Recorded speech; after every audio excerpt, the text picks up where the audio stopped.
Welcome into today's Oxford Exxon Podcast. I'm Neal McCready. I'll be with you today. We have an audio version of this podcast is already up wherever you listen to your podcast. Dr. Reeves Moore joined Chase Parham, and I talked to Colin Taylor of Gamecock Central and Jeffrey Wright of 92.9 FM ESPN. So if you want the video version of this, here it is. If you have questions for me in the stream, I'll take a few of those.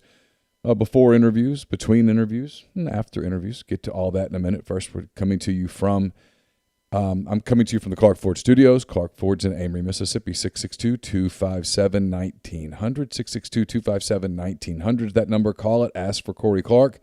Tell Corey what Ford product you're looking for. He'll send you a quote within 15 minutes in business hours. Right to the bottom line. No hassle, no haggle. You get your quote, and the rest is absolutely up to you. You can shop that quote around, or you can do what I've done, what I recommend that you do, and that's get into a Clark Ford today. You'll love the service. You'll love the product after the sale. Everything that you'll get there from Clark Ford. Corey wants to be your car guy. He wants to be your truck guy. You'll find out what that means when you make the call, 662-257-1900. Should have told you here at the beginning. We're brought to you by the Oxford Exxon. Coming into Oxford this weekend for Ole Miss, South Carolina baseball. Just coming in to do some shopping, hang out, see the big city. Whatever the case may be, stop by there at the Oxford Exxon out on Highway 6 West. Fill up, run in, check out the great snacks, beer selection, daiquiris, the whole deal there at the Oxford Exxon. Guest join us today, Jeffrey Wright, Colin Taylor on the Rafters Music and Food Hotline. Rafters Music and Food on the square in Oxford. Be a perfect place to hang out this weekend before games.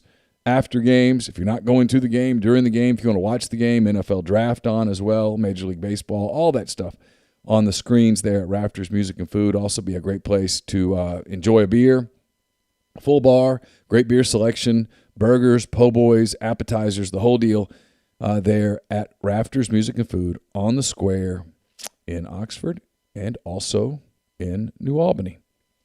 So the NFL Draft, day one in the books. Some surprises, some not so big surprises. Trevor Lawrence goes number one to Clemson. Goes number one to Jacksonville. I think we saw that coming. Zach Wilson went number two. The BYU quarterback goes to the Jets. I think we all knew that was happening. Then things got a little interesting. San Francisco, all the rumors had been Mac Jones, and everybody said, I don't understand why San Francisco would trade up for Mac Jones. They didn't. San Francisco traded up and took Trey Lance, the quarterback from North Dakota State. Probably the next big surprising move was J.C. Horn at 8. I'll say it's a surprise. It was a surprise to me.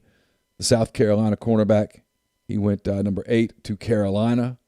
Philadelphia traded up, took Alabama's Devontae Smith, which set up the highlight of the draft in my house last night. Devontae Smith goes 10 to Philly, which meant the New York Giants didn't get their guy. So at that point, the Bears traded up. The Bears traded up. Got to number 11. I called Carson, my son, downstairs. I said, hey, man, the Bears just traded up. Carson came kind of racing down the steps. He goes, what are they going to do? I said, they're taking quarterback. And sure enough, Justin Fields, the Ohio State quarterback, goes number 11 to the Bears. If you're a Bears fan, super exciting. After the whole Mitch Trubisky thing, and I always kind of felt bad about this because it wasn't Mitch Trubisky's fault. It was the Bears' fault for drafting Mitch Trubisky. He didn't do anything wrong. All Mitch Trubisky did was signed, took the money, and did the best he could. That nightmare is over, and the same people that made that mistake made a great move last night, at least in my opinion, trading up with the Giants. They get Justin Fields, get the quarterback. They got Andy Dalton in there for a little while. I won't be as harsh as Carson was. Carson says, I hope he gets hurt right away. And I said, who? And he said, Dalton. He said, I just want Fields to play. I think Fields will be the Bears quarterback for a long time. It's a big-time pick for them. There were some other picks throughout the draft that were interesting. Mac Jones, the Alabama quarterback, goes to New England. I think most people think it's a pretty good fit there. A little bit of a reach at 17. Alabama's Alex Leatherwood goes to Oakland. Kadarius Toney from Florida, the wide receiver, goes 20 to the Giants. A lot of people thought that Elijah Moore would go 21 or 22. He didn't.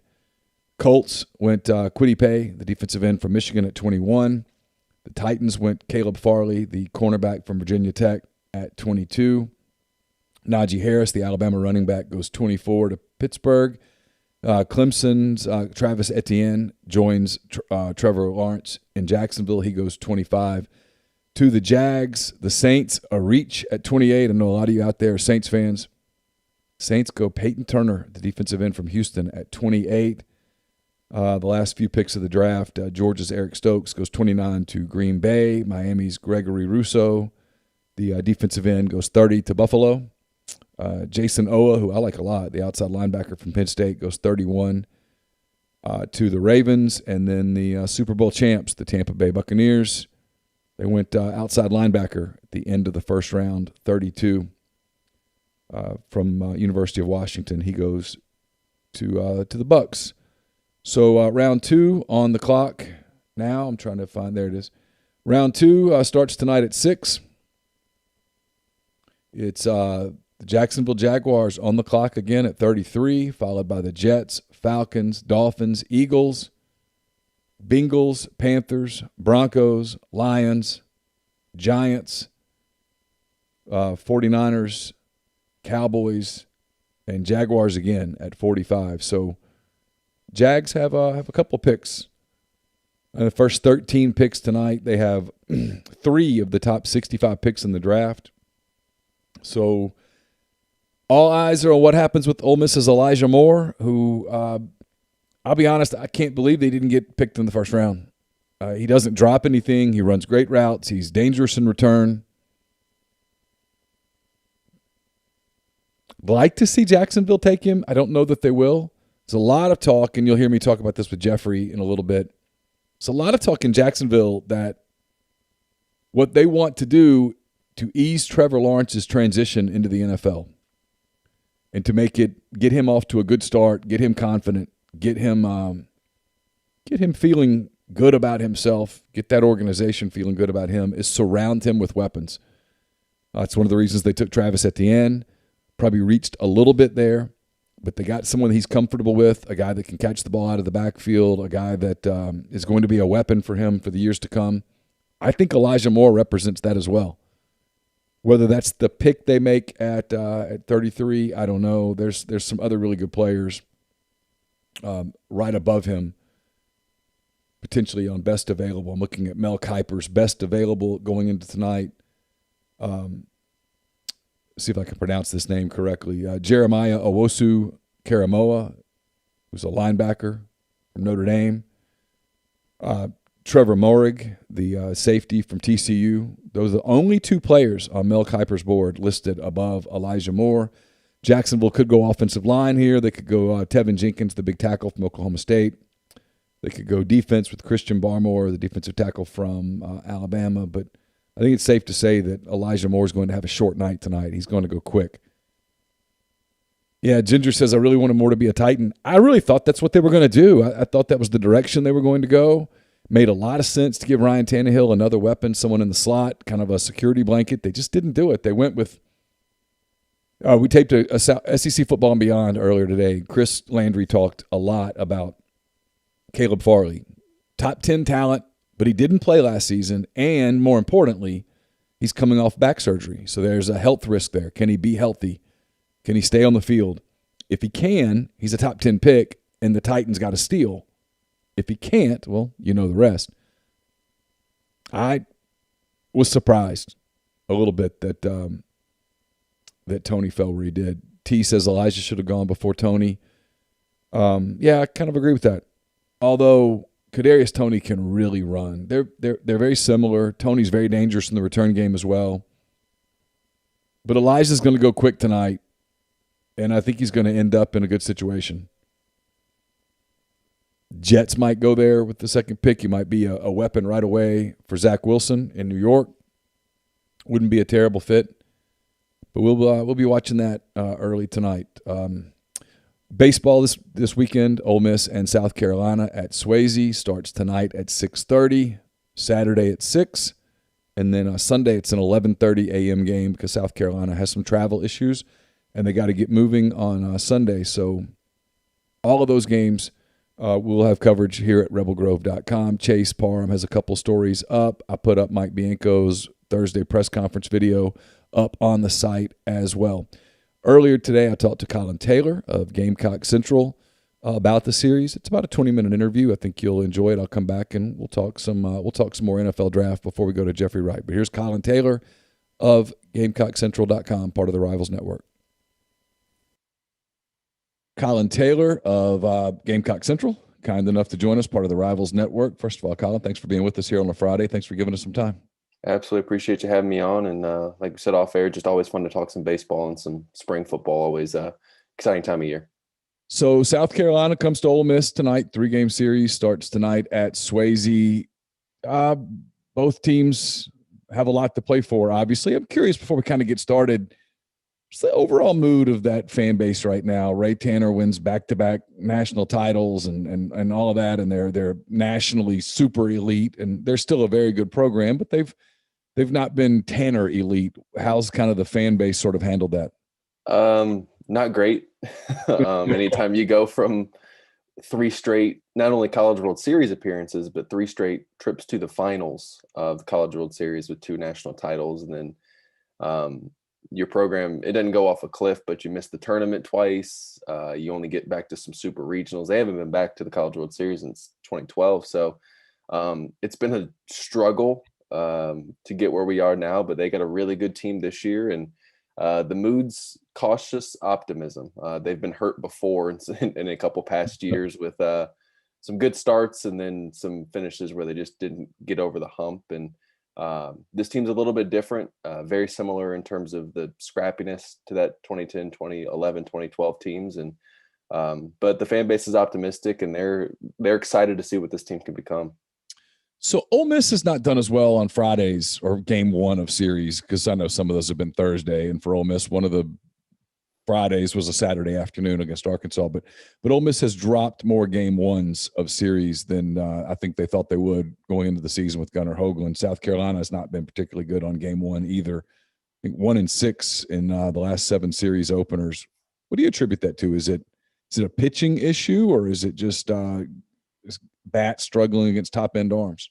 Yeah, it's more of the latter than anything else. When you look at some of the guys they've gone up against on Thursday, Fridays, whatever, the game 1s of series, I mean, even before SEC play, you went up against Ty Madden, who's going to be a first-round pick, Kumar Rocker, obviously, and Lana Marceau at LSU. They've just struggled to hit high-end pitching, and you mix that with a couple not-so-great starts from Thomas Farr, who's their game 1 guy, and he walked a couple guys, had a few outings where he just didn't have the command they anticipate him. He usually has. So it's kind of a culmination of a lot of things, but I think they're hitting under 200 as a team in game 1s this year in SEC play. And you're not going to win a lot of games against high-level pitching when you only hit 200 as a team and average, 2 or 3 runs. It's the tough part about the league. Everybody's got that dominant Friday arm for the most part, and you can get into a real funk about it. Frankly, it's one of the things that has surprised me most about Arkansas and some of the success they've had in game 1s,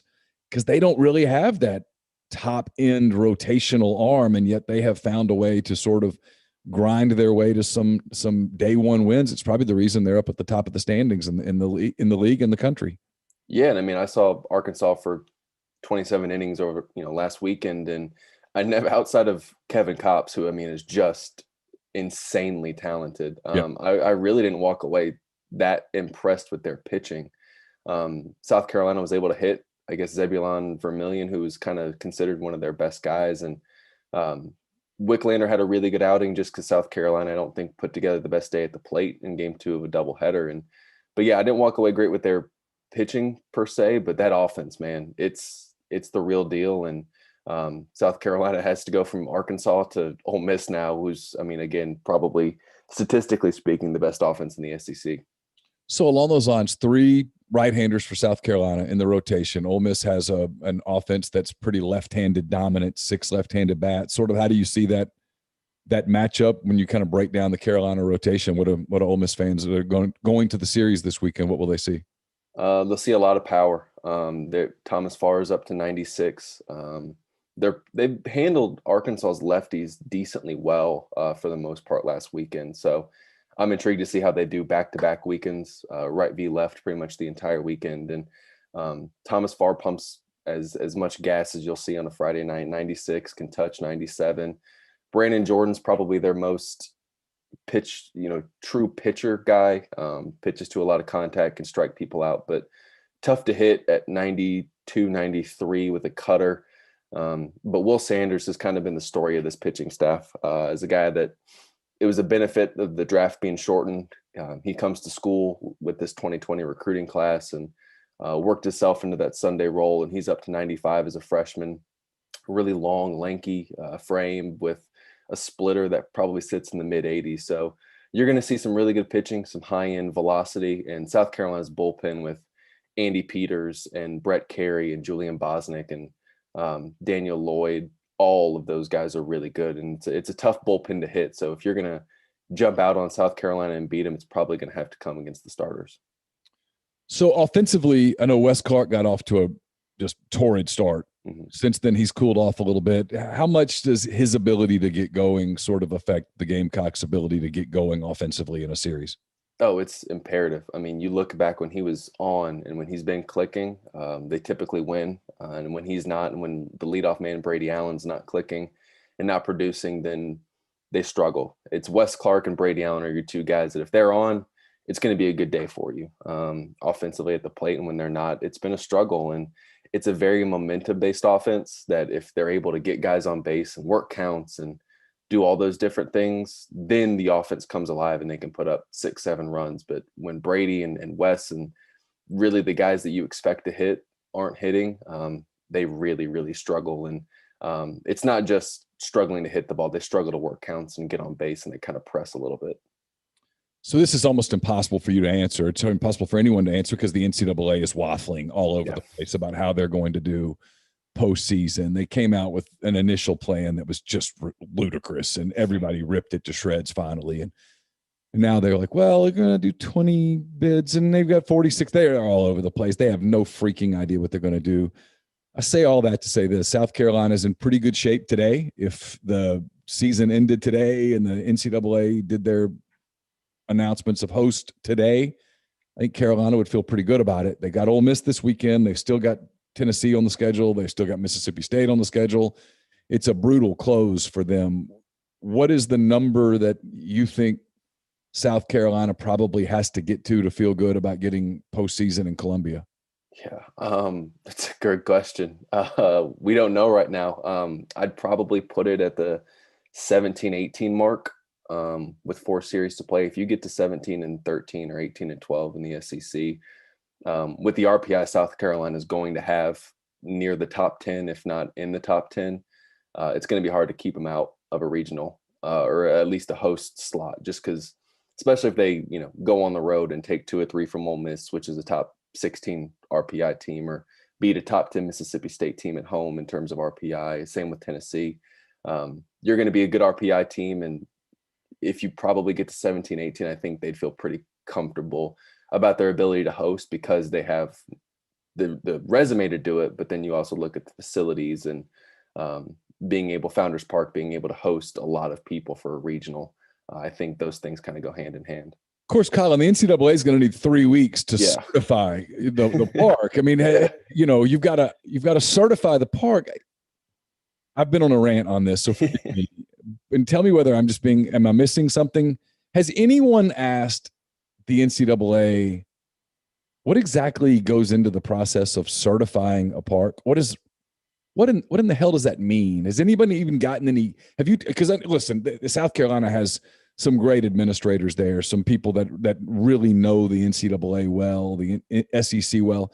Has anyone been able to articulate to you what exactly that means? No. To be honest with you, I don't think the NCAA knows what it means just yet. It's just words. Yeah, it's pretty much saying, hey, here's 3 weeks. Here are all the COVID protocols we want you to do. Get to work. But if I'm so they announce 20 in the next 10 days or whatever it's going to be. Supposedly. Stick to that. Yeah. But can you imagine just being one of the 4 that get left out? Like you spend you're one of the 4, you're top 20, you spend 3 weeks, whatever it is, getting ready and prepping all this. just to have the rug pulled out from under you, like I couldn't imagine how pissed I would be if I was one of those 4 to where you tell me, hey, there's a shot, and then all of a sudden you get the rug pulled out after doing all this coded protocol stuff to make sure everything's safe, and then it gets ripped out from you. And what's the attendance situation at Columbia now? It's, I think, 50% capacity of so the seats. I think 8242 is their official, but it's 50% of the actual seats in the stands. And then the field, there's some spots, or then you can stand, and because you can walk all the way around it, so you can stand. So they've had pretty much capacity crowds. I think it's just over 3,300 they're capping it at about 3,300 right now. I don't know what the crowds will be here this weekend. It's the weekend after a huge weekend. The Grove Bowl, the spring game was last weekend. So, and the LSU crowd was massive. I'm sure you've seen the Arkansas Ole Miss crowds where people were like, God, we finally have a license to go party. And they did. They really did. Are the Carolina kids kind of excited to go play in an environment where after these, they lost a season to COVID, and then this season's been everybody being so careful and all that, to go into an environment that's going to be more open and probably a little more raucous than maybe what they've seen this year? I know their kids have played in environments like that before, but I've always said, and Corbin basically at Vanderbilt Tim Corbin basically said this as well, that, this is what the kids sign up to play in the SEC for, whether it's at South Carolina or Ole Miss or Mississippi State or, Tennessee or Vanderbilt or Arkansas or wherever, LSU. It's to play in these big environments. It's for these experiences, whether you're the home team or the road team. Have the Carolina kids, have you had a chance to talk to them about just kind of getting into a normal environment for once? Yeah, and it's actually funny you mentioned that they've played in environments like this. Not a lot of these guys have, because last year they were so young and they brought in a lot of new guys from JUCO or as freshmen and things got ripped away so quickly before SEC play started. The most they've probably played in front of opposing fan wise was about 5,500 at Clemson. Yeah. So, I mean, we were talking to Brandon Jordan yesterday, the Saturday guy, and he's like, the most people I've probably ever pitched in front of at home was last weekend against Arkansas. I mean, this is new to them and they're looking forward to it because, like you said, this is what they signed up for. They want to go pitch in.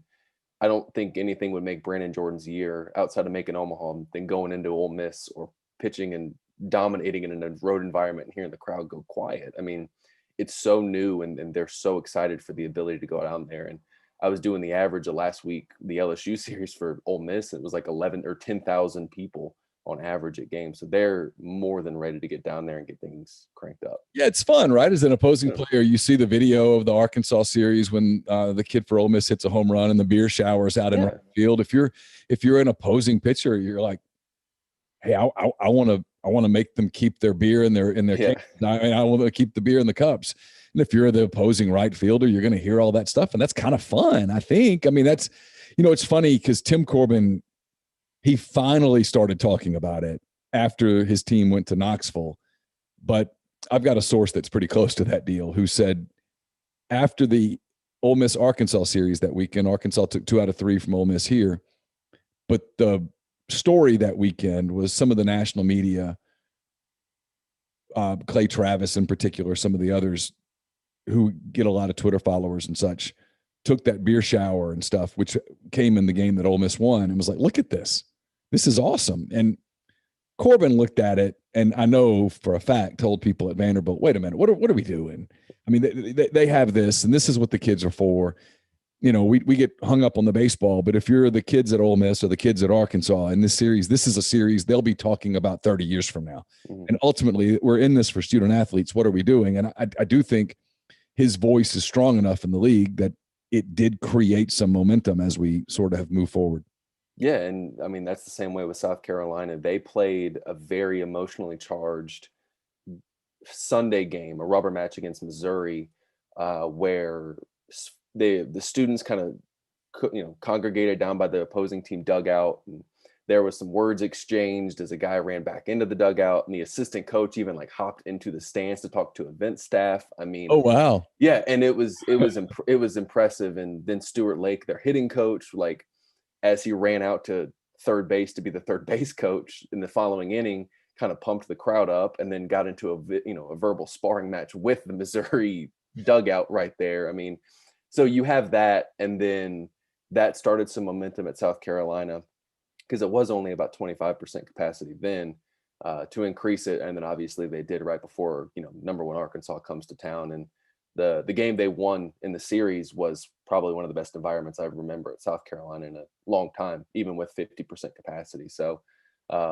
Kingston was very vocal after the fact when they announced it, saying that he's really excited to get more fans in and kind of get back to, the buzzword, a sense of normalcy. But he was very, very happy, and I think he wanted to see that attendance creep up, because like you said, I mean, this is what people want to play in front of. They want to play in front of 8,000 people at South Carolina or 11,000 people at Ole Miss. Sort of switching gears a little bit, one of my favorite players in the league the last few years has been J.C. Horn. I covered his dad when he was with the Saints, which should show you how old I am. But I love just watching him play. He just was one of those corners that had absolutely no memory at all, which is what you have to do to be a corner. Were you surprised, as someone who watched his college career, to see him go 8th overall? I was surprised. I thought he would go top 15. I was a little surprised just to see Carolina get him at 8. I thought they'd do something else, but for him to go top 15, not a shock at all, because, I mean, watching him for the past 3 years, he dominated some of the best wide receivers in the league and didn't have necessarily the stats to show for it from a glamour perspective, the picks or the pass breakups. But I mean, for him to shut down Alabama wide receivers or Elijah Moore at times, I mean, that was just, he's so impressive, and his pro day just kind of took him over the top. And I wasn't shocked to see him go in the top 10, but a little shocked to see him go to Carolina specifically. Always just loved it when, on the rare times when he got beat, you'd see him in the very next series just jawing, and it's like, dude completely forgot that 5 minutes ago he got beat, and that's what you have to play that position in the NFL. So Will Muschamp's gone. They brought in Shane Beamer, which some people thought was an underwhelming hire. I guess we'll see. I know he had a lot of Carolina ties. I know there were a lot of people there that were super excited about him. What's been the very early returns on the Shane Beamer tenure at South Carolina? Yeah, people love it. The fan base loves it. He's very much leaning into the heyday of South Carolina from the tail end of the Spurrier years, where, he's talking about gratitude and culture and recruiting, all the buzzwords that you want to hear a new head coach say. So he's really leaning into that, and he kind of brings back some nostalgia for the boosters, for the fan base, because he was on staff for that 2010 East title for maybe the year after, right around then. But he's been phenomenal. Jury's still out in terms of what he'll be able to do, especially on the recruiting trail. But the fan base has loved him. He's done a really good job endearing himself to Columbia because he loves it here. But now the big test comes when, you start losing games because they're not going to go 15-0. Now comes how you recruit and how you handle some of the adversity that is going to happen this year. Yeah, along those lines, what is kind of a realistic ceiling floor for his first team, which, as you said, is not his fault? He's going to walk in and you inherit this thing and you try to do the best you can, but what's realistic? Realistic, probably 4 to 6, maybe topping 7 wins. The beginning of the schedule really lines up well. You have some pretty winnable games to start. I mean, they start with Eastern Illinois, and then they go to ECU, which is, again, very winnable. And you got Kentucky at home. I want to say Vanderbilt, but Vanderbilt at home. So you're looking at probably 4 wins there, but now it's, can you beat the Kentuckys of the world? Can you beat the Texas or the Tennessees of the world, the Missouris? So if they can do that, then you're probably looking at 7 wins. But getting to a bowl with this team and just not having necessarily the skill talent you need to compete consistently in SEC would be a big victory for this team. I'm going to guess the fans are pretty excited, though, to get back into Williams-Brice for that first one, right? It's going to be pretty crazy after all the stuff that we've all been through. Oh, absolutely. And they want to go 100%. I don't know if they're going to, but President Caslin here has mentioned how much he wants to go back to 100%. And after all the frustration that was the 2020 football season with Will Muschamp and the wheels falling off late, there's some renewed optimism in the program. Let's see how long it lasts after they lose a game. But right now, everything is sunshine and rainbows, and they are very excited to get back into this and see what they can do. It's one of my favorite spots in the league. So I hope for their fans' sake that they get 100%. It's a fun place to go to a football game. I hope that happens. Hey, thanks for the time, Colin. Really appreciate it. South Carolina and Ole Miss this weekend, big series for both teams, and I know both of our sites will have a lot of coverage of it. So thanks for your time. Absolutely appreciate you having me on. Talk to you soon. Yep. That was Colin Taylor earlier this morning. Really appreciate his time putting up with me. I'm not the most educated college baseball interviewer in the world, so sort of stumbled through that, and he made me look okay. So appreciate him. Yeah, I agree with you, Grind. I don't think 7 wins happen either. He did say that was absolute extreme. I think he said 4 to 6 was more realistic, and I've looked at their schedule. I'm with you. 5 and 7 looks about right. They do get the benefit of the first-year coach. Sometimes the first-year coach will excite people, and they'll pull one off that you wouldn't otherwise do, and 4 turns into 5 or 5 turns into 6. We'll see. That Kentucky game's kind of a litmus test early. Can they get an emotional win over Kentucky? They could get an emotional win over Kentucky, get hot, people buy in, the fans are super excited. Maybe you steal one somewhere. I don't know. I'm still surprised to this day. I'll admit it. I was dead wrong about Will Muschamp. I thought Will Muschamp at South Carolina was a good fit. I thought he would do a good job. I thought he had a chance to win a little bit there. He got close a couple of times. He just couldn't get over the hump. Will's at Georgia now as a consultant, counting his South Carolina money for the next, I think it's 3 years. It's my goal in my next life is to be a college football coach who gets fired early in a contract, and you get to just hang out for 3 years and collect multi-millions of dollars. That'd be pretty cool. Yeah, Mark, he says he's here for Lane dropping 70 and Neyland. That's Ole Miss's schedule is super favorable to having a special year. If you think about it, they should win all 4 non-league games. I mean, the toughest non-league game realistically is Liberty at home. They should win all of those games. They should beat Vanderbilt at home. That's 5. They should beat Arkansas at home. That's 6. And they should beat Tennessee on the road. That's 7. So you're 7-0 in that setting. And then you look at the ones they should lose. They should lose to Alabama, obviously. So that's 7-1. Realistically, they lose to Texas A&M at home. If anybody wants to call that a winnable game, I'm with you. I'm okay. It's not a certain loss, but it'll be very difficult. Then after that, they have 3 games that I think are sort of toss-uppy. Ole Miss has Auburn at Jordan-Hare, first year for Harsin, changing offenses a little bit. There's a chance they'll be a little, what's the word? Kind of wonky a little bit, kind of start and stop a little bit in year 1. But it will be new, and there will be some excitement there that wouldn't normally necessarily be there for a coach who'd been there for a long time. So that's a weird game, kind of toss-up, in my opinion. LSU at home is a game that I think Ole Miss should win. In fact, I would say Ole Miss has the same chance of beating LSU probably that Texas A&M has of beating Ole Miss. Like, I like it 75-25, 80-20. And then at Mississippi State's a game that Ole Miss certainly could win, maybe even should win, but it's a rivalry game. It's in Starkville, and Mike Leach's teams in year 2 typically do really well, and Mississippi State has a lot back defensively from a year ago where they weren't half bad. So, yeah. Grind, you said, do I think Liberty is better than Louisville? Yeah, I do. I think Louisville's, by name, really good. Liberty's probably a better team. Liberty's got a better quarterback. Much as I don't like saying it, probably a better coach. They'll be super geeked up for Ole Miss. You can bet on that. Hugh Freeze will have that team ready to play.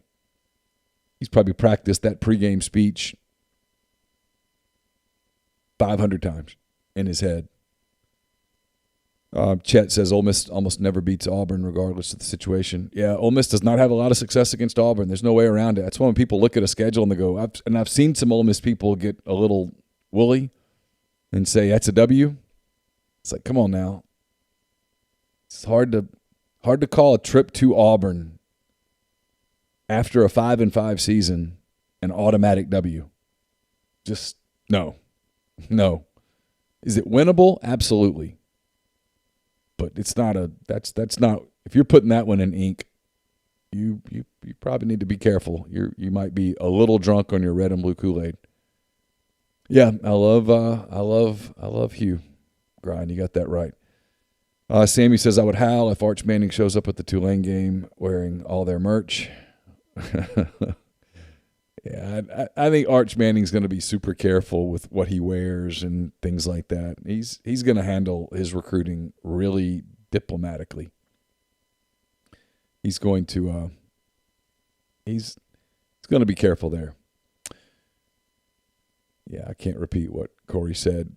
The flip side of, you're right, Corey, I can't publish your message because we'd get hit by YouTube. The flip side of, as up as Hugh Freeze is going to have his team, I have a feeling that by that point in the year, Lane Kiffin will know just how important it is for him not to lose to Hugh Freeze.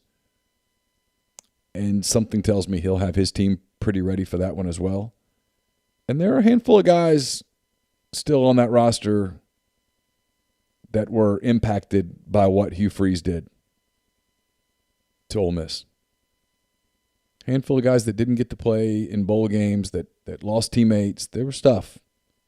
So that game will be emotional for both sides. We'll see. I think Ole Miss has too much talent. Chet says, I've often said that if you want to focus on one game as a program for Ole Miss, it would be Auburn. If you just go 500 against them over 10 years, it opens up a ton of things. That's true. That's true. If you're Ole Miss, look, the path to being super competitive for Ole Miss in the SEC West is you never lose to Arkansas. You always beat Vanderbilt. You beat Mississippi State 8 out of 10 times. I know that's hard, but that's the reality. You can't lose to them. Rivalry be damned. You got to beat Texas A&M half the time. You got to figure out a way to beat LSU and Auburn close to half the time. And you got to just pray like everybody else that Nick Saban goes away sometime soon. 36 first-round picks since he's been there. More first-round picks than losses. That's a stunning number. Dominated the league, changed the league, has completely changed the look of the league completely. So as long as Alabama's in the league, yeah, realistically, beating Alabama is not something you can even think about. So you have to make sure that you win some of the other games. And then you got to make sure, if you're Ole Miss, that you don't ever lose a game to Arkansas, you don't lose a game to Vanderbilt, and you need to beat Mississippi State damn near all the time. Otherwise, it's just you're sort of stuck in relative mediocrity just because of the way the SEC is. And on a year like this year, when you get Tennessee on the road and they're weak, you can't stumble. You have to take advantage of opportunities. Simple as that. That's why the schedule's pretty favorable this year. If you look at your road games, there's only one road game that's just a L on paper, and that's Alabama. The other games, those are real winnable games. Auburn's winnable. First-year coach, kind of some transition. Tennessee's in chaos. You should win that game. And then what's the other one? It's Auburn. Oh, Mississippi State. Yeah, you should be able to beat them. Simple as that. And the whole rivalry thing can't be the excuse. Oregon became dominant when they dominated Oregon State. Washington dominates Washington State. You have to figure out a way to dominate your rival and not let that be this thing that pops up and gets you every other year. And for Ole Miss, that's been a problem over the course of, certainly since I've been on the beat. They just can't find a way to dominate that series. Mississippi State can't either, but if you're talking about from an Ole Miss perspective, how do you get to that next level? That's how you do it. You've got to make that rivalry one that you just win. You take it seriously and all that stuff, but you just win it. It can't be the penultimate game. You've got to come up with a way to you've got to come up with a way to where winning that game is somewhat routine, and you can focus more of your emotional energy on games like Auburn and LSU, which are much more difficult to win on paper and much more difficult to win according to history. And when you win those games, you take that next step as a program. Simple as that. Last year, what hurt Ole Miss was losing at Arkansas. What hurt Ole Miss was blowing a chance against an Auburn team that wasn't particularly good, that was looking for a reason to run its coach out. Those were your opportunities. Those were the losses that hurt. The loss to Florida doesn't hurt. The loss to Alabama didn't hurt. Hell, it was practically a win for the program in year one under Kiffin. But the losses that killed you were Arkansas and Auburn. Those are the kind of games that when you get those opportunities, you can't blow them. So, again, NFL draft back going tonight. Round 2 starts tonight at 6. All eyes around here, obviously, and probably throughout the NFL. I suspect when they open the broadcast, you'll hear a lot of Elijah Moore talk. The Jacksonville Jaguars will be on the clock, followed by the Jets. Jags again at 45. So there's a decent chance that Elijah Moore, the Ole Miss wide receiver, goes pretty quickly. We talked about that with Jeffrey Wright, and I talked about the draft last night and a lot of other things. You'll see that early this morning, I was still pretty geeked up about Justin Fields with the Bears. May have been a little excited. I'm not going to lie to you. I've pulled up my Trubisky jersey is going to be donated to some charity somewhere. Might just be getting a Justin Fields road jersey. I've already got the Khalil Mack home jersey, so I don't want to buy another home jersey. But Justin Fields, that's my guy. All in on the Justin Fields train. In Chicago today at Hallis Hall. It's a big story last night. Talked about that and a lot of other things with Jeffrey Wright. Here's that interview with Jeffrey Wright of 92.9 ESPN. Jeffrey Wright of 92.9 FM ESPN joins the big show. Last night, the draft started around 8-something. The Chicago Bears traded with the New York Giants. Justin Fields is a Bear. I don't really know that. I think that was the end of the draft. It's over. All that's left now, Jeopardy, is a Super Bowl planning parade. I mean, it was a great day. Aaron Rodgers goes to Jeopardy. Justin Fields lands in the Bears' lap. I mean, it's just a great day in the NFL. I mean, I know I said this to you off the air when we were talking yesterday, but can you imagine another situation in which Tim Tebow leaks out, or Tebow's people leak out, that he worked out with the Jags, which brilliant move by Urban, because that lets you know that Urban in day 2 and 3 is about to take some character risks, and he's going to really need Tebow to keep that locker room together. So it was good to see that Urban's getting back to his old ways. But that news was squashed like 30 minutes later, because at that point, Aaron Rodgers said, "Excuse me, hold my beer. I'm going to go ahead and hijack this bad boy." And we were off to the races, because yesterday was that nice reminder that the NFL can beat you down with monotony and who's going to go number 3? Who's going to go number 3? And you do that for that cycle for a month. And then all we're doing is talking about, holy cow, what is Aaron Rodgers going to do? Yeah, it's yesterday was a reminder from the NFL throughout the day that we are king. Yeah, we are so secure in our. You think like, you got some playoff races going in NBA? That's cute. Baseball's fun again. Ohtani, yeah, big show. Yeah, no, he's great. He's electric. Excuse us, our turn. The NFL said, we'll show you a Tatis. Hang on, this is our Thursday. Yeah, it's just unbelievable. It was a very entertaining night. It was.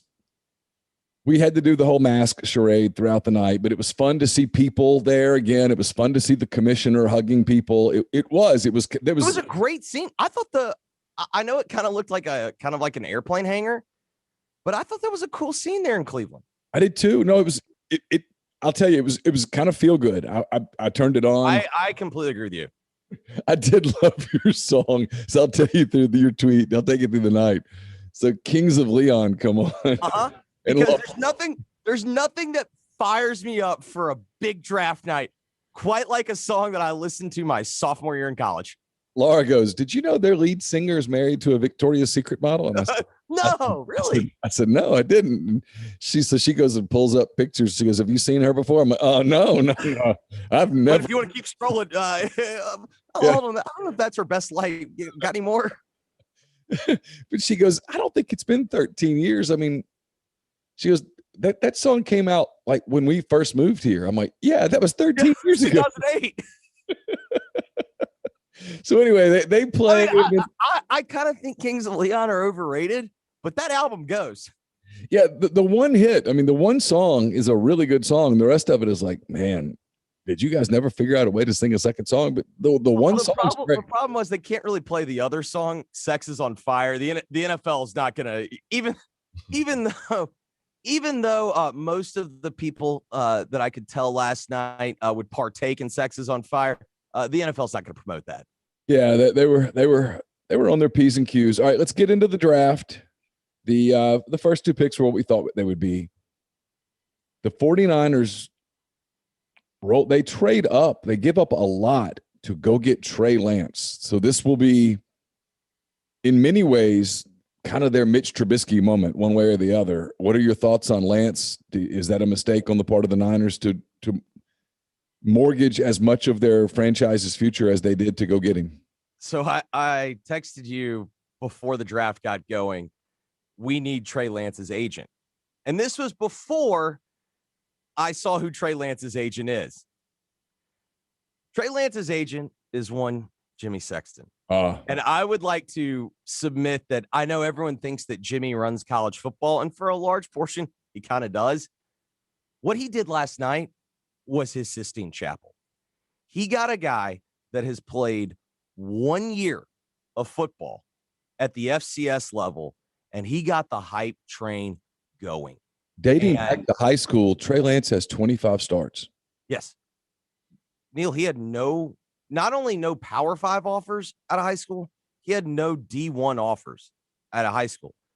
And I do acknowledge that it's entirely possible that he was overlooked, but let's not act like this is the first kid that's gone to North Dakota State and looked good.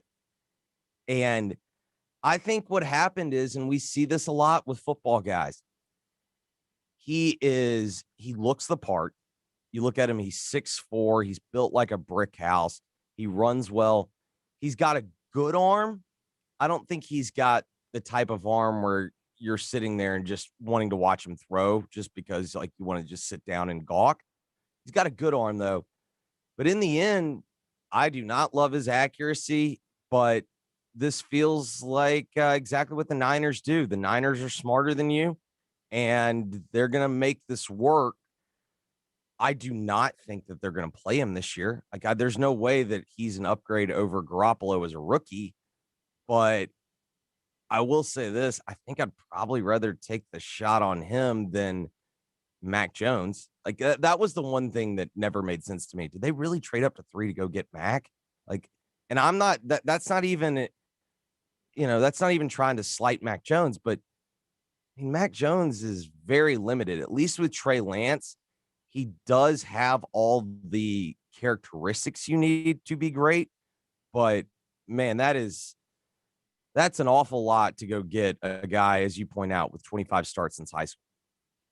Yeah, but it's a gamble that makes more sense if Garoppolo is going to play another year.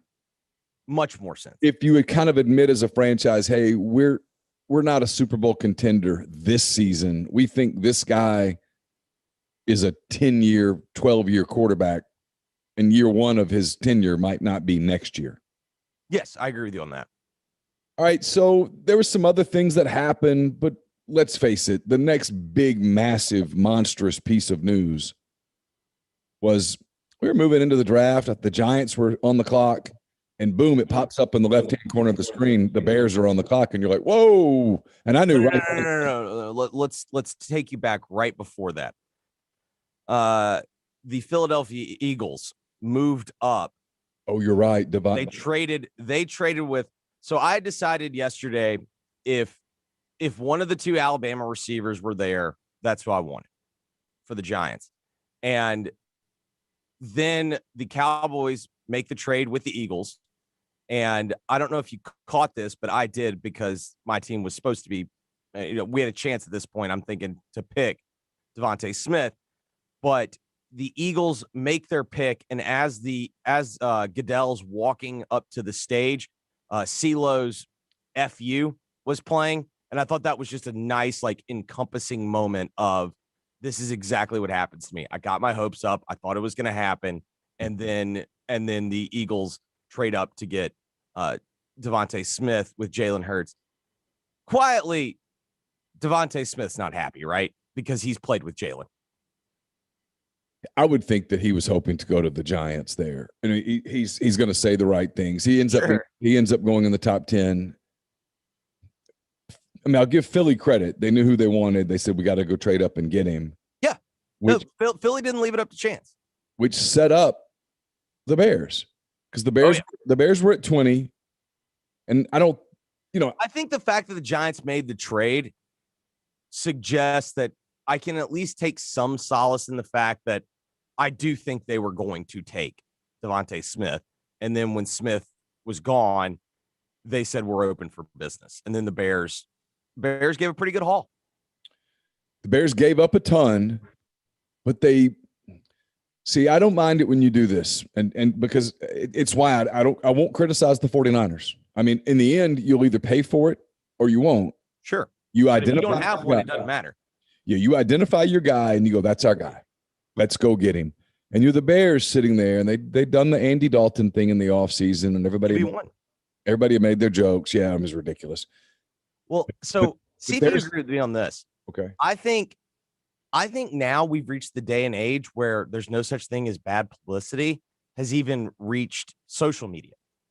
Everything's about impressions, and they knew exactly what they do. When you do QB1 and you do Andy Dalton with the Photoshop, it gets all the impressions because everyone's either going to roast it, but everyone's going to comment one way or the other. And so that's exactly what they did. Yeah, I think that's true. So the Bears go get Justin Fields at 11, which was, I mean, it was one of those, hey, Carson, come down. The Bears just traded up at one of those moments where you knew. He goes, what are they going to do? I said, they're taking a quarterback. And he goes, I know exactly what they're going to do. He goes, they're not taking Mac Jones. I said, no, they're taking Fields. He goes, are you sure? And I said, well, I mean, it's the Bears, so I'm never sure, but it's right. Fields. And then it's Fields. Look, I know this is Bears fan talking. Lawrence is the best quarterback in the draft. But I can make a really legitimate argument that Fields is the second best player in the draft. I'm with you. I think Fields unfortunately got into the category that we see in the draft in which momentum started working against him. Because let's be real. Let's not even say, if he opts out. Because if he opts out, then there's, of course, going to be, why'd you opt out? You quit on your team, whatnot. Let's say the Big Ten would have just stood their ground and they would have not played this season. He's the second pick. He's a New York Jet. For sure. That's what he is. And yeah, he ends up not having the season he probably thought he was capable of having and having the season that many scouts wanted to see him have. But let's also give a little credit. Northwestern just had 2 kids taken in the first round last night. And they played that game against Northwestern with 19 guys out. And everyone wants to hold that game against him. And yes, there's no getting around it. Like, he was not good that game. But did y'all see the other games? Did anyone pop in the Clemson game? That guy in the Clemson game made 10 throws at the minimum that you sit there and go, oh my God, how did he do that? And in the end, this guy has been linked with Trevor Lawrence his entire life. From high school, from college, he's been forever linked with Trevor Lawrence. And I think Jacksonville did what they had to do. You got to take what's considered to be the safer bet in Lawrence. But the Bears, in my opinion, got the second best quarterback, and they traded up to get him, and they got him at 11. And you could tell me that we sit back in 10 years and go, man, we really overthought this. Because in the end, his issue was, quote unquote, processing the field. it's still never been cleared up for me whether or not his issue with processing the field is his nature or if that's the way that he was coached at Ohio State. Because at Ohio State, when you have superior talent to everyone, telling him to wait, and then make the throw actually makes sense. Yeah. Because it's less risky and you know that you're going to either have the time to make the throw or someone's going to be open. And most importantly, you have a guy in Fields who's can wait that long and still make the throw. Sometimes what happens when you wait to make the throw, a guy doesn't have the horsepower to make the throw. Fields has all the horsepower. He's pinpoint accurate. I actually think he might be the most accurate guy in the entire draft. And he's super athletic. And with the Bears, who do not have a great offensive line, he gives them the chance to get the ball in the hands of some playmakers. And, you know, when you consider the news that we started the day with Aaron Rodgers, the Bears are set up right now to have quite a run. Yeah, I think it's the polar opposite of the Trubisky move a few years ago where they overthought quarterback and they made a mistake. I think this time they didn't overthink it. They said, oh, my God, he's going to be there. Let's go get him. And I think they fixed their quarterback position last night. They paid a big price, but you knew they'd pay a big price. So that gets me to the Giants. And there were other picks between then. I mean, Mac Jones goes to New England, and everybody makes. Wait, should we take a moment and congratulate Mac on his 8 Super Bowls? I'll tell you what. Now, here's the thing about Jones. If you ask Jones to go be a off-platform quarterback and all that stuff, you're asking him to do things he doesn't do. He landed in a perfect spot for him because New England is going to ask him to do things that he can do. Yes. They are not going to sit there and go, hey, we want you to read the entire field and come back and throw a 15-yard comeback to the opposite hash, reset your feet, and make that throw. They're not going to ask him to do that. Not one time. They're going to ask him to kind of come in and be, it's not fair, a kind of a Tom Brady technician. They're going to ask him to be mega Matt Castle when they went 11-5 with Castle. And I think he can do that in spades, man. I do. I listen, everybody makes fun of it because he has a body that doesn't look like a Greek god, but so? I mean, I don't. He landed in a perfect spot. He moves great in the pocket, and he's very accurate beyond weirdly, the spots that he's the least accurate are like the short stuff. And usually that's kind of the stuff that you would expect everyone to be accurate in. And I'm with you. I mean, a lot of what we're seeing with quarterbacks is it kind of matters where you land. Like you could tell me Mac Jones has a better career than Zach Wilson. But if you gave me Zach Wilson or Mac Jones, I'm taking Zach Wilson because I love how he throws it. Sure. You can tell me for sure that if only I can envision a world where only one of these 5 quarterbacks gets a second contract, and it's Mac Jones. Yeah, I can see that. I mean, I don't think it's likely, but yeah. Right, exactly. I wouldn't bet on it, but if you tell me that world exists, I'm not sitting there going, "Oh my God, you're high." There was some other picks between where the Bears. We talk about Jones. I thought Slater to the Chargers. Can we discuss my favorite player in the draft? Your boy Micah Parsons. Yeah, my boy. And also, shout outs to Ezekiel Elliott, who tweeted at Micah Parsons, "Don't touch me. Don't touch me, bro." It's not a laughing matter. It's really not. It kind of is. I'm sick of this day and age where we have to act like professional athletes are also thought leaders. They're also upstanding citizens. You and I have been in enough locker rooms to know this, that there are some. Yes, there are upstanding citizens, and there are great guys in locker rooms. There's also a lot of guys that if they couldn't play football, they would be struggling to make ends meet. They would be in another kind of locker room. Yes, exactly. They'd be in a locked room. Yes. Mm-hmm. Yeah, and he's one of those guys. Hell of a linebacker, though. Hell yeah, he is. All right, so your Giants at 20. I kind of was watching here. I felt like that was a spot for Elijah. That's what I thought too. I thought, here we go. This is the first spot where Elijah Moore might go. And then there were 3 picks in a row that, I don't know, Kadarius Toney goes to the Giants, and I can make it make sense, and I can question it. Kwity Paye, the edge rusher from Michigan, goes to the Colts. It's fine. The pick that really baffles me a little bit is Virginia Tech at 20. I mean, Tennessee, the Titans at 22, take Virginia Tech corner Caleb Farley, who hasn't played in a year and just had back surgery. Now, he can really run. Yeah. But I'd be really concerned about, can I get him on the field? They're already talking about him starting on the PUP list. Yeah. Physically unable to perform, for those who don't know the vernacular. That felt like a real spot to go get an Elijah Moore and plug him into your offense and say, let's go.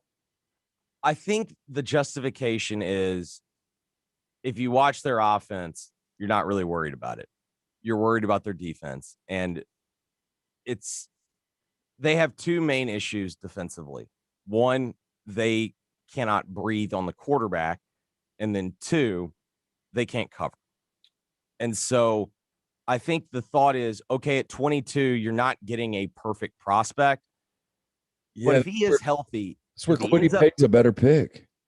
See, I with Kwity Paye, I end up, because Mark, my afternoon radio partner, is a Michigan guy. I've ended up watching a lot of Michigan the last 2 years. He has games where you go, oh my God. It reminds me so much of Kim Dichie. Yeah. He has games where you go, he absolutely took over that game. And then he has games where he disappears. And I just, man, like, I don't think he's a sure thing. And then everyone's like, well, they misused him and whatnot. And I can buy the misused argument offensively. In defense, where it's really just about height, weight, speed, when guys disappear, this guy could wind up having an awesome career, and you could live with it. I still think, though, that he's not a guarantee. And in the end, you got to trust that at least your medicals say there's a better than average shot that he's going to be able to be healthy. And man to man, he can cover just about anyone. And I think that's the risk they went with, because while I think Elijah would have made a lot of sense there, the truth is, like, there were several teams that could have taken Elijah and they end up not doing it. And Elijah may wind up in a better spot. Bud Elliott mentioned a study that came out a couple of weeks ago that has shown guys that at wide receiver that get drafted in the second round, they've ended up being more productive than first round receivers. And to me, Elijah's setting up to continue the narrative of overlooked Ole Miss receivers that go on and land in the right spot and have awesome careers. Let's talk about him for a minute, because we're going to tonight at 6 Central, I think, is when the second round starts. They're going to do second and third rounds tonight. God. The Jacksonville Jaguars on the clock. Yep. They went Trevor Lawrence 1. Yep. They took Travis Etienne, his teammate from Clemson, 2. There is some talk in Jacksonville that, hey, we know we're nowhere close, so we're going to surround him with as many weapons as possible, let them get used to each other, help eat him. We'll figure out the defense in a year. We're not winning. Yeah. Is this a spot where Elijah Moore could come off the board? He would be certainly – he was Matt Corral's security blanket. I could see him being a security blanket for a Trevor Lawrence. The only issue that I see with this being a good spot for him, it appeared to me that Urban last night did the move of he wanted to draft guys that he lost in recruiting battles. And it seemed as if someone told him, hey, you don't just have to drop the biggest bag to get these guys. You can actually just take them, because Etienne, where he took him, felt like a reach. But at the same time, like, you know, with Urban recruited him hard, couldn't get him. And I completely understand. The issue that Elijah is going to have is I don't think Urban recruited Elijah Moore. I mean, I know they went into Florida hard, but it does not seem that indeed they went to go get him. It's a legitimate point. In terms of fit, I think you're 100% right, because Elijah has Elijah has an unbelievable ability to catch the football. I believe this is correct. He didn't have a drop last year. I think that's true. I know he did not have a red zone drop. I'm not sure that he had a drop at all. Call me crazy.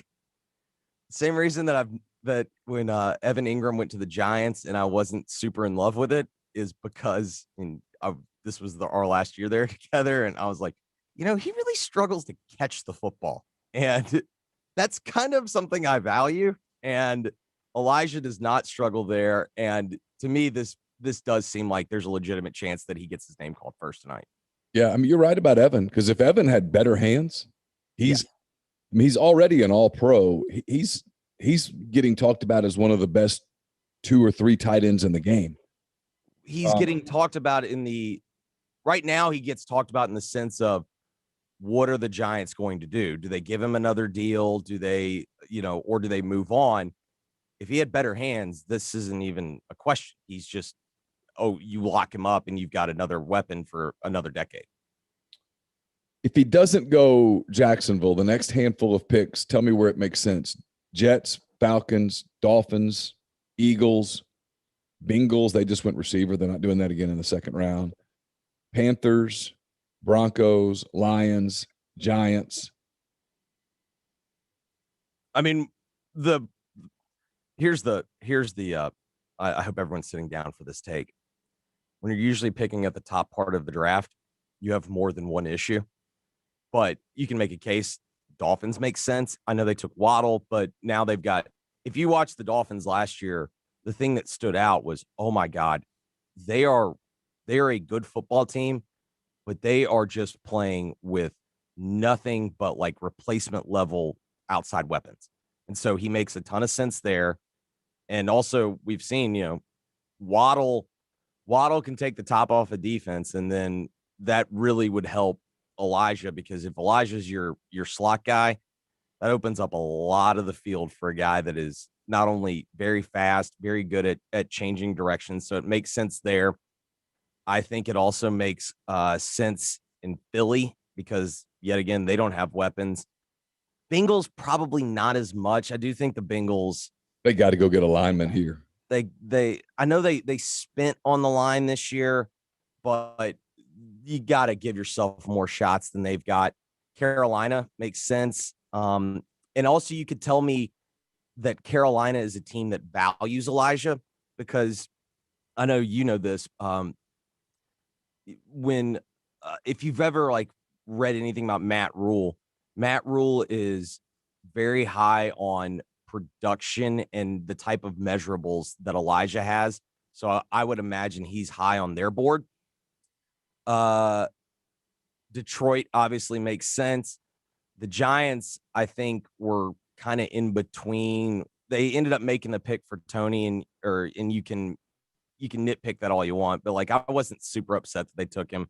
He can really run, man. And he's a threat in the return game. He's got elite speed. Yeah. And we already discussed the Cowboys. I think the Cowboys are going to beef up defense just because they didn't have enough guys. Jacksonville, we've already discussed. If Jacksonville has the 33rd pick, and then they have the 45th pick. I mean, they have 2 of the top 12 picks tonight.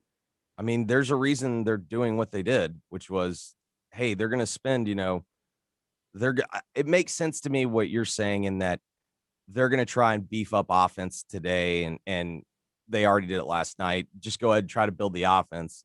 And that's another spot for him. I don't think he's going to be sitting here. I think he's gone by pick 50.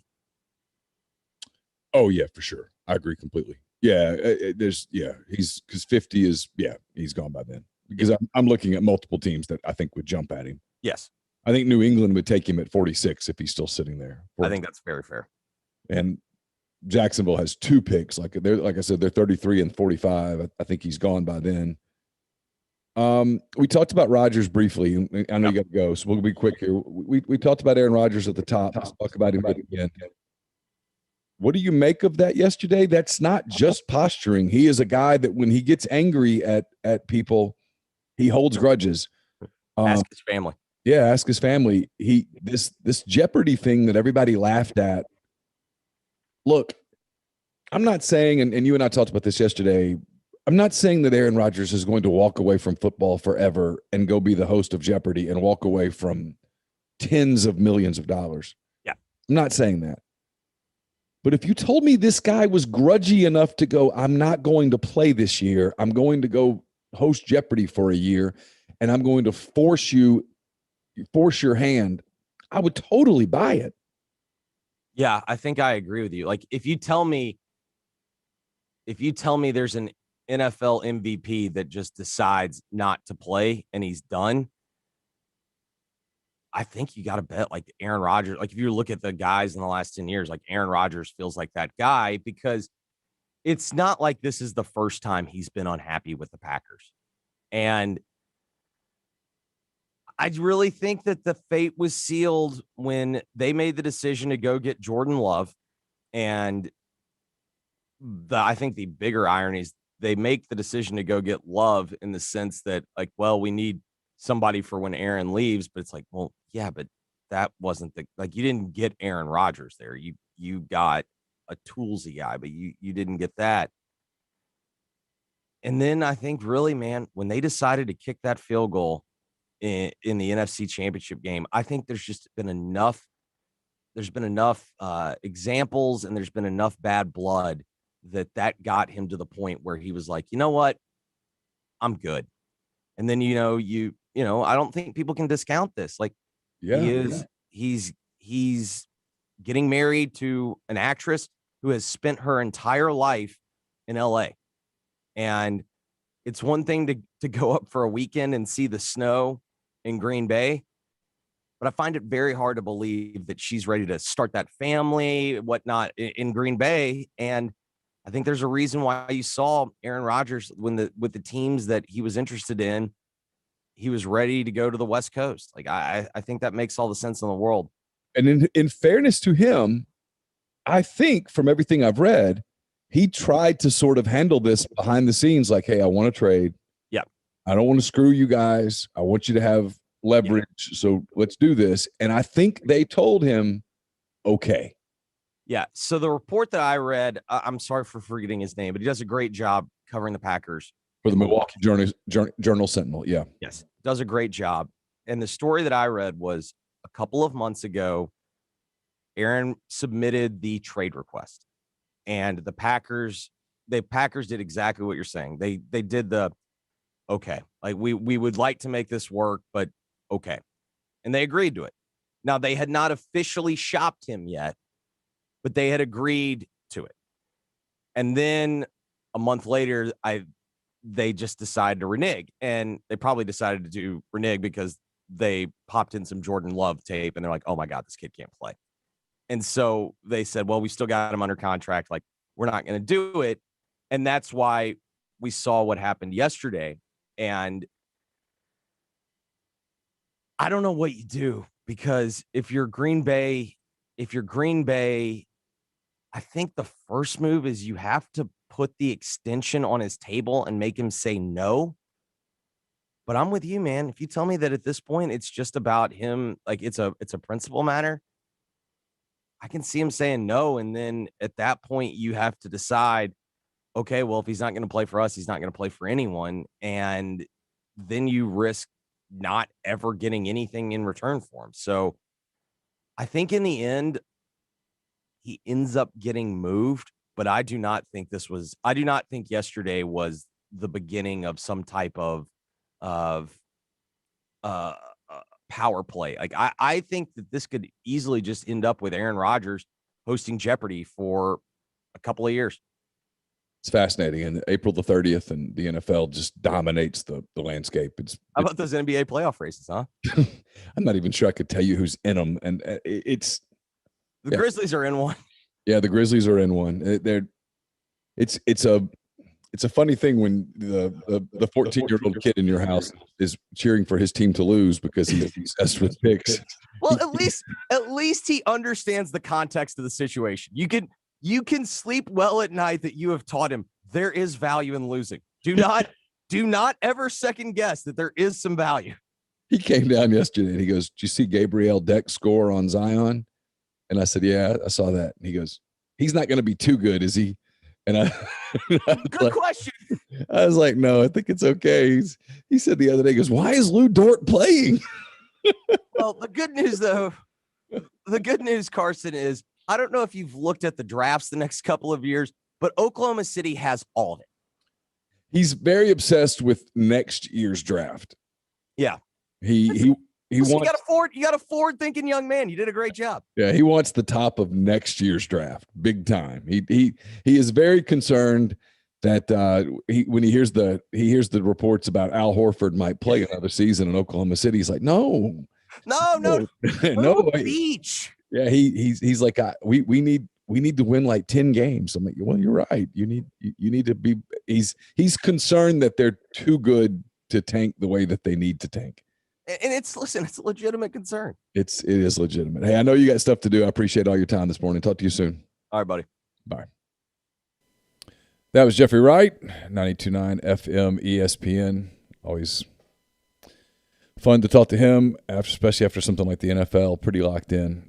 Don't forget tonight, if you're looking for something to watch the draft along with, check out Chris Landry's podcast. He's going to be, I think, signing on 30 minutes before the draft starts and taking you all the way through rounds 2 and 3, and then he's going to do it.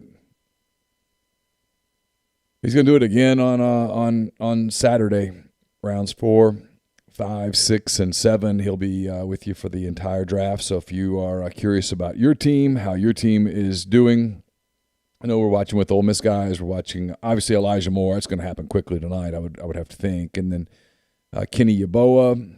I think he's got chance tonight, but probably more sometime tomorrow. And then Royce Newman, the offensive lineman, probably sometime tomorrow as well. And then I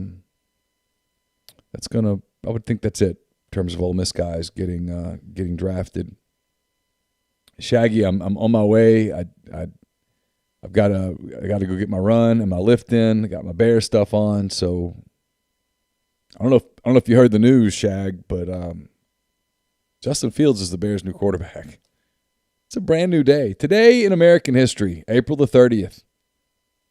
2 big days stick out. And if you guys know this, 1789, George Washington was inaugurated as our first president. And in 2021, Justin Fields walked into Hallis Hall and declared the Bears his team. Big day, April 30th in American history. All right, you guys enjoy your weekend.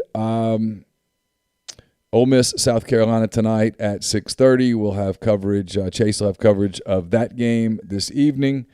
And then at 6 o'clock on Saturday, 11:30 a.m. on Sunday, I'll have 10 weekend thoughts up at rebelgrove.com. At some point Sunday, I've got soccer with Carson this weekend in Memphis, so it might be a little later than usual. But we'll have coverage throughout the weekend. Hope everyone has a great weekend. Hope you stay safe. Enjoy the draft or whatever it is that you're doing. And we'll see you on Monday with another edition of the Oxford Exxon Podcast. Until then, be well. Stay safe.